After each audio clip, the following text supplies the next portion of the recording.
Bulletin की शुरुआत नेपाल के साथ, जहां पर सोशल मीडिया बैन और भ्रष्टाचार के खिलाफ जारी आंदोलन का तीसरा दिन है। दरअसल आपको बता दूं कि काठमांडू में 20 से 25 साल के लड़के और लड़कियां सरकार के खिलाफ सड़कों पर उतर आई थीं, जिसको आप जेनजी आंदोलन भी कह सकते हैं। 2 दिन में करीब 22 लोगों की मौत हो चुकी है, 400 से ज्यादा लोग घायल हो चुके हैं। प्रधानमंत्री केपी ओली और राष्ट्रपति ने इस्तीफा दे दिया है। नेपाल की संसद, सुप्रीम कोर्ट, पॉलिटिकल पार्टीज के ऑफिस, राष्ट्रपति, प्रधानमंत्री और कई ऐसे मंत्री हैं, उनके घर के साथ साथ काठमांडू का सिंह दरबार सब एक ही दिन में जला दिया गया।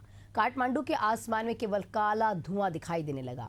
प्रदर्शनकारियों ने पूर्व पीएम झालानाथ खनाल की पत्नी को जिंदा जला दिया।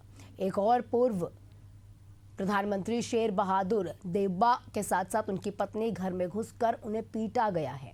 वित्त मंत्री विष्णु पौडेल को दौड़ा दौड़ा कर मारा।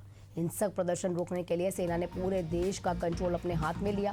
सेना ने 27 उपद्रवियों को गिरफ्तार किया। सेना का यह कहना है कि ये लोग स्थिति का गलत फायदा उठाकर तोड़फोड़, अराजकता और लूटपाट के साथ आगजनी के साथ साथ ही जान माल का नुकसान पहुंचाने की साजिशें रच रहे थे। पुलिस ने इनके पास से 33 लाख रुपए कैश बरामद किया है। इसके अलावा 23 बंदूकें, मैगजीन्स और कई ऐसी गोलियां हैं, वो भी बरामद हुई और 31 तरह के अलग अलग तरह के आप कह सकते हैं कि हथियार जब्त हुए हैं। अब इस घटना के बाद काठमांडू शहर में अगले आदेश तक कर्फ्यू जारी रहेगा।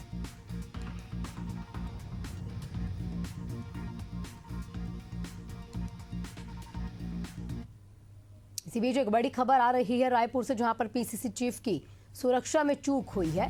दीपक बैज के घर में एक संदिग्ध शख्स घुस जाता है। कांग्रेस ने रेकी करने के उस पर आरोप लगाए हैं। प्रभारी महामंत्री ने पुलिस से शिकायत भी कर दी है और मामले में पीसीसी चीफ दीपक बैज का बयान भी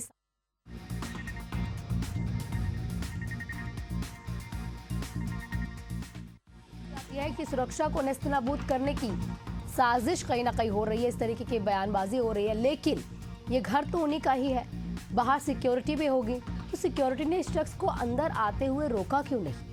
तमाम सवाल जो है अब फिलहाल कांग्रेस से पूछे जा रहे हैं। बेशक अब वो ये कह दें कि यहाँ हमारे ऊपर रेकी की जा रही है, लेकिन कई सवाल उनके सुरक्षा कर्मियों पर भी उठेंगे कि घर के बाहर जब सिक्योरिटी तैनात रहती है तो घर के अंदर ऐसे कोई शख्स कैसे घुस जाता है। देखा तो ये भी जा रहा था कि ये शख्स वीडियो भी बनाता है और उसके बाद बड़े आराम से बाहर भी चला जाता है। और इसी को लेकर कांग्रेस लगातार ये इल्जाम लगा रही है कि हमारे ऊपर रेकी करवाई जा रही है। अभी थोड़े ही समय पहले इस तरीके की और भी बातें आई थी, जब बैठे बैठे मीटिंग में से दीपक बैज का ही मोबाइल फोन गायब हो गया था। अब एक और घटना दीपक बैज के घर से ही आती है, जहां पर घर में एक संदिग्ध घुस जाता है।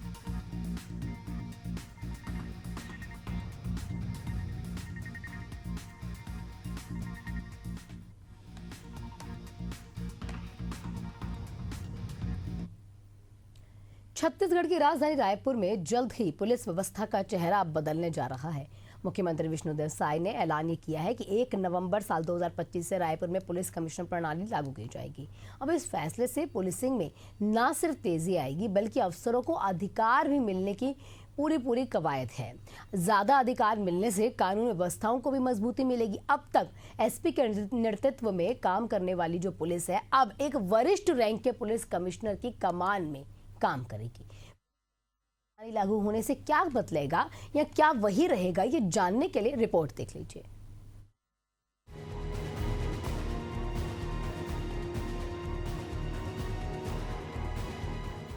रायपुर में शीघ्र ही पुलिस आयुक्त प्रणाली लागू की जाएगी, जिससे पुलिस व्यवस्था और अधिक मजबूत होगी। छत्तीसगढ़ राज्य को संवारने के लिए आप सभी के सहयोग से हम दृढ़ संकल्प के साथ निरंतर आगे बढ़ रहे हैं। 1 नवंबर से रायपुर में पुलिस कमिश्नर प्रणाली की शुरुआत होगी। 2023 में रायपुर और बिलासपुर दोनों जगह पुलिस कमिश्नर प्रणाली लागू करने का प्रस्ताव था, लेकिन अब सिर्फ रायपुर को इसमें शामिल किया गया है। पुलिस कमिश्नर प्रणाली के लागू होने से अपराध पर कार्रवाई के लिए पुलिस को कलेक्टर की अनुमति का इंतजार नहीं करना पड़ेगा, यानी अब मजिस्ट्रेट पावर सीधे पुलिस के पास होगी। बदलाव सिर्फ अफसरों तक ही सीमित नहीं रहेगा, इसका असर सीधे आम जनता पर भी पड़ेगा। जी हां, अब छोटे मोटे अपराधों की जांच हेड कांस्टेबल भी कर सकेंगे। साथ ही ज्यादा संख्या में उच्चाधिकारी उपलब्ध होंगे, जिससे शिकायत दर्ज कराना और भी आसान होगा। ये प्रणाली मुख्य रूप से भारत के 16 राज्यों और केंद्र शासित प्रदेशों में फैली हुई है। ऐसे में अब छत्तीसगढ़ भी उन राज्यों की सूची में शामिल हो गया है जहां पुलिस कमिश्नर प्रणाली लागू होगी। छत्तीसगढ़ की राजधानी रायपुर में अब पुलिसिंग का ढांचा बदलने जा रहा है। मुख्यमंत्री विष्णुदेव साय ने स्वतंत्रता दिवस के मौके पर राज्य स्तरीय समारोह में बड़ी घोषणा करते हुए राजधानी रायपुर में पुलिस कमिश्नर प्रणाली लागू करने की घोषणा की है। इस सिस्टम के आने से पुलिस को मजिस्ट्रियल पावर जहां मिलेगा, वहीं कानून व्यवस्था और भी सख्त होगी। रायपुर में कानून व्यवस्था को और मजबूत देने के लिए ये बड़ा कदम माना जा रहा है। अब देखना होगा कि पुलिस कमिश्नर प्रणाली लागू होने के बाद शहर की सुरक्षा व्यवस्था में कितना बदलाव आता है। पुलिस कमिश्नर प्रणाली को लेकर रायपुर में लंबे समय से चर्चा चल रही थी। स्वतंत्रता दिवस के मौके पर सीएम विष्णुदेव साय ने इसकी आधिकारिक घोषणा की थी। डिप्टी सीएम विजय शर्मा ने पुलिस कमिश्नर प्रणाली को लेकर कहा कि पुलिस को मजिस्ट्रियल पावर मिलने से कार्रवाई की रफ्तार बढ़ेगी और सुरक्षा व्यवस्था पहले से कहीं ज्यादा मजबूत होगी। पुलिस कमिश्नर प्रणाली में सुनवाई के और अधिक सघनता से मतलब अनेक और पोस्ट हैं जो क्रिएट हो जाएंगे, सुनवाई की प्रक्रिया बदलेगी और इन सारी ही चीज़ों के साथ पुलिस प्रशासन की कसावट और मजबूत होगी। तो माननीय मुख्यमंत्री जी ने इस बात की घोषणा इस बार 15 अगस्त को की है कि रायपुर जिले में, रायपुर मुख्यालय में, देश के राजधानी में पुलिस कमिश्नर प्रणाली लागू की जाएगी। मैं सोचता हूँ कि पूरी तैयारी करके उसको शीघ्र ही लागू करें। रायपुर में कानून व्यवस्था को और मजबूती देने के लिए बड़ा कदम उठाया गया है। ऐसे में अब देखना होगा कि पुलिस कमिश्नर प्रणाली लागू होने के बाद शहर की सुरक्षा व्यवस्था में कितने बदलाव आते हैं।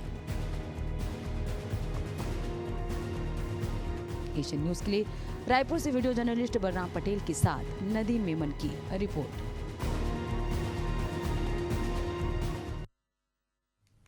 खबरों में आगे बढ़ेंगे। बात यहाँ पर छत्तीसगढ़ की करेंगे, जहाँ से बड़ी खबर आ रही है धमतरी से। नाले के पास एक नवजात मिला है और इससे इलाके में हड़कंप मच जाता है। पुलिस ने जिला अस्पताल में फिलहाल नवजात को भर्ती करवा दिया। अज्ञात नवजात का फिलहाल इलाज भी जारी है। करेली बड़ी भेंडरी नाले के पास का ये पूरा मामला बताया जा रहा है। बड़ी खबर, बड़ी जानकारी हम आपको दे रहे हैं, जहां पर धमतरी में एक नवजात के मिलने से इलाके में हड़कंप मच गया। फिलहाल नवजात जो है खतरे से बाहर बताया जा रहा है, इलाज उसका जारी है। लेकिन किसने उस नवजात को सड़क पर ऐसे फेंक दिया, इसके लिए अभी पुलिस कार्रवाई कर रही है।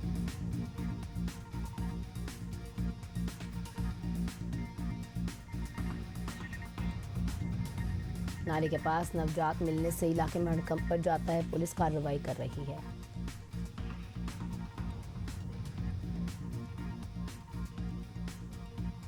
करेली बड़ी भिंडरी नाले के पास की ये घटना बताई जा रही है। पुलिस लगातार मामले पर कार्रवाई कर रही है।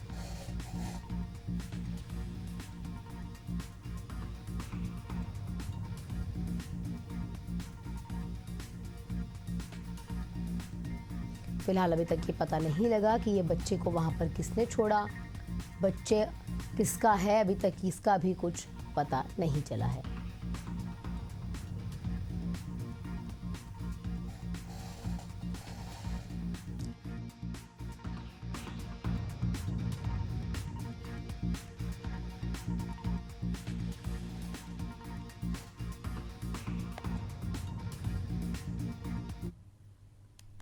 इसी बीच एक और बड़ी खबर कोरबा से आ रही है, जहां पर सशस्त्र बल के जवान ने रिश्तेदारों पर फायरिंग की है। जवान टेकराम है जिसने साली और अपने चाचा ससुर पर फायरिंग करी है। मौके पर ही साली और चाचा ससुर की मौत हो जाती है। सीएम के कार्यक्रम में जवान की ड्यूटी लगी हुई थी और ड्यूटी छोड़कर वहीं ससुराल अचानक वो पहुंच जाता है। हरदी बाजार पुलिस ने नेक्सा नर्सरी से आरोपी को हिरासत में ले लिया है। बड़ी खबर, बड़ी जानकारी, नेवसा नर्सरी से आरोपी को गिरफ्तार कर लिया गया है।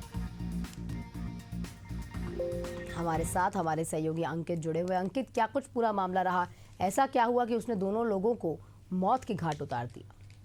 जी बताना चाहता हूँ, ये हरदी बाजार की घटना है। ये आपको आज सुबह की घटना है, करीबन 9 से 10 के बीच की घटना है, जो लगभग आपको।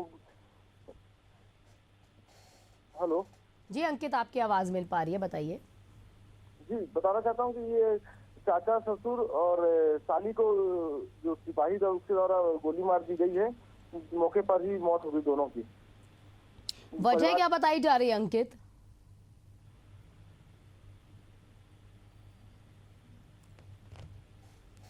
चलिए कोशिश करेंगे अंकित से, क्योंकि अभी नेटवर्क इशू आ रहा है दोबारा संपर्क साधने के, लेकिन आपको बता दें कि फिलहाल अभी तक नहीं पता लगा कि उसने दोनों को मौत के घाट क्यों उतारा। रुख करेंगे बड़ी खबर का, रायपुर से आ रही है, जहां पर कांग्रेस ने बिजली को लेकर विरोध व्यक्त किया है। आपको बता दें कांग्रेस ने राज्य बिजली मुख्यालय पर ताला जड़ दिया। पूर्व विधायक विकास उपाध्याय के साथ बड़ी संख्या में कार्यकर्ता मौजूद रहते हैं। बिजली बिल हाफ योजना में परिवर्तन को लेकर विरोध व्यक्त किया जा रहा है। बता दें आपको ये बिजली बिल को लेकर किस तरीके से बिजली बिल आधा हो जाएगा, तमाम जो है बातें की जा रही थी, योजनाएं आई थी या तमाम दलीलें दी गई थी। अब ऐसा नहीं होने पर विकास उपाध्याय के साथ भारी संख्या में कार्यकर्ता पहुंचते हैं और कार्यालय पर ताला जड़ देते हैं। भारतीय जनता पार्टी की सरकार और जिस प्रकार से सरकार योजनाओं की चोरी कर रही है, कांग्रेस पार्टी की 400 यूनिट बिजली बिल हाफ योजना से जनता को घर में राहत मिलता था। अब भारतीय जनता पार्टी की सरकार में महंगी बिजली और विद्युत कटौती से लोग परेशान हैं। कांग्रेस पार्टी ने आज बिजली चोर गद्दी छोड़ का नारा देकर आज यहाँ हम लोगों ने सीएसईबी का घेराव किया है, विद्युत विभाग के कार्यालय का घेराव किया है, जो भारतीय जनता पार्टी का सह कार्यालय है, जो भारतीय जनता पार्टी के इशारे पर महंगी बिजली बेचने का काम कर रहा है। इसी बीच बड़ी खबर रायबरेली से आ रही है, जहां पर धरने पर मंत्री दिनेश प्रताप सिंह बैठ चुके हैं। राहुल गांधी के दौरे का विरोध किया जा रहा है। 2 दिवसीय प्रवास पर रायबरेली पहुंच चुके हैं राहुल गांधी।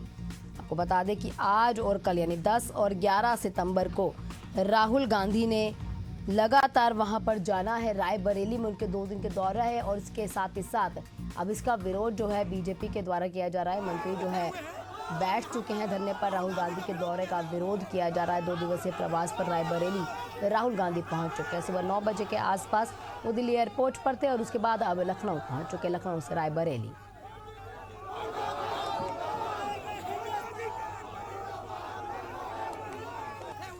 राहुल गांधी वापस जाओ, इस तरीके के नारेबाजी जो है की जा रही है बीजेपी के द्वारा। हाथ में तख्तियां लेकर बैठ चुके हैं मंत्री जी, उनके साथ उनके कार्यकर्ता भी मौजूद हैं।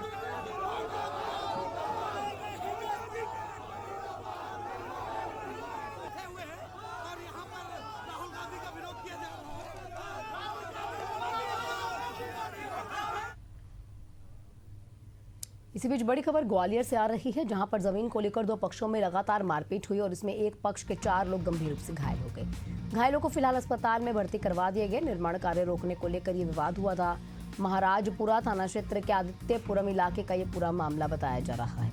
बड़ी खबर, बड़ी जानकारी। निर्माण कार्य रोकने को लेकर विवाद हुआ। विवाद इतना बड़ा कि 4 लोगों की हालत गंभीर बताई जा रही है। एक दूसरे पर बुरी तरह से वार किया गया है। जमीन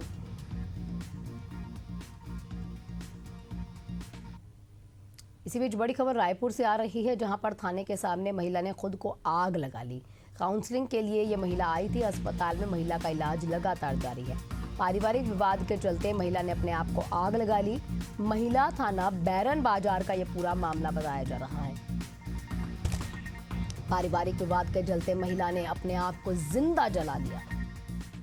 महिला थाना बैरन बाजार का ये पूरा मामला बताया जा रहा है। पूरी तरह से महिला झुलस चुकी है, जिंदा अपने आप को आग लगा ली महिला ने। पारिवारिक विवाद से परेशान हो चुकी थी। हमारे साथ हमारे सहयोगी महेश जुड़ चुके हैं अधिक जानकारियों के साथ। महेश, ऐसी क्या बर्बरता हुई कि महिला ने अपने आप को जिंदा जला लिया? बिल्कुल, देखिए महिला थाने के सामने एक महिला ने जो है खुद को आग लगाई है। बताया जा रहा है कि पति पत्नी के बीच कुछ विवाद चल रहा था। इस दौरान उन्होंने जो है जो प्रताड़ित होकर उन्होंने आग लगाई है। इस वक्त मैं महिला थाने के सामने में हूँ, आपको तस्वीर ले चलूंगा किस तरीके से उन्होंने आग लगाई है। फिलहाल उनको जो है जानकारी के मुताबिक उनको डीकेएस अस्पताल में भर्ती करा गया। ये तस्वीर देख सकते हैं कि यहीं से दौड़ के जो है उन्होंने आग लगाई है और अंदर हम बातचीत करेंगे कि क्या कुछ जो जानकारी सामने है। देख सकते हैं ये सीधा एक्सक्लूसिव तस्वीर है आपको कि किस तरीके से जो मैडम से हम लोग इधर जानकारी लेते हैं। मैडम, क्या घटना हुई, कितने बजे घटना हुई है? मेरा जानकारी नहीं है सर, 5:30 लगभग की घटना है, इतना बस जानते हैं और कुछ। अच्छा, महिला का क्या नाम है? महिला का नाम बस सुने, बस वर्षा गोस्वामी के करके लेने आए। क्या विवाद चला था, किस तरीके से ये घटना हुई? जानकारी नहीं है सर, उधर से आग लगते हुए दौड़ते हुए थाने के अंदर बस आई है, इतना बस देखी हूँ मैं। आप कुछ नहीं, मैं रिपोर्ट लिखती हूँ। बुझाने की कोशिश आप लोगों ने जी की है सर, पानी से बुझाने की। कितने फीसदी जली हुई है? ये भी नहीं बता सकते सर। तो देख सकते हैं कि जिस तरीके से अभी फिलहाल पूरा जांच का विषय है, जांच के बाद ही सामने आ पाएगा कि किस तरीके से क्या क्या घटना हुई थी। मैडम, घटना क्या है कि एक महिला ना अंदर दौड़ते दौड़ते आग लगी हुई एकदम से, बस उतना ही जान रहे हैं, और नहीं जाना है। महिला का क्या नाम एग्जैक्ट बता जा रही? महिला का नाम तो उसने क्या थोड़ा सा क्या बताइए है, वर्षा का नाम बताइए। कुछ रिपोर्ट लिखाने आई थी क्या? नहीं, आज तो कुछ नहीं आई रिपोर्ट। क्या कुछ नया विवाद चल रहा था? कुछ जानकारी नहीं है हम लोग को। इस मामले पे जांच चल रही है। कैसे बताऊंगा, नहीं बता पाऊंगी ना। तो देख सकते हैं कि जिस तरीके से फिलहाल अभी जांच का विषय है, यहाँ से जो है दौड़ते हुए जो है आग लगाई, यहाँ पर जो है पानी रखे होते उसी से बुझाया गया। तस्वीर में देख सकते हैं यहाँ तमाम जो पुलिसकर्मी थी, महिला पुलिसकर्मी, लेकिन महेश कुछ तो वजह रही होगी। महिला ने अपने आप को जिंदा जला लिया। क्या वो लंबे समय से गुहार लगा रही थी, पारिवारिक कलह से परेशान हो चुकी है, या थाने पे आके कह रही हो कि भाई कुछ कार्रवाई कर दीजिए, प्रशासन से परेशान थी? क्या घर से निकल के सीधे थाने में पहुंचकर अपने आप को आग लगाना कई सवाल खड़े करता है महेश।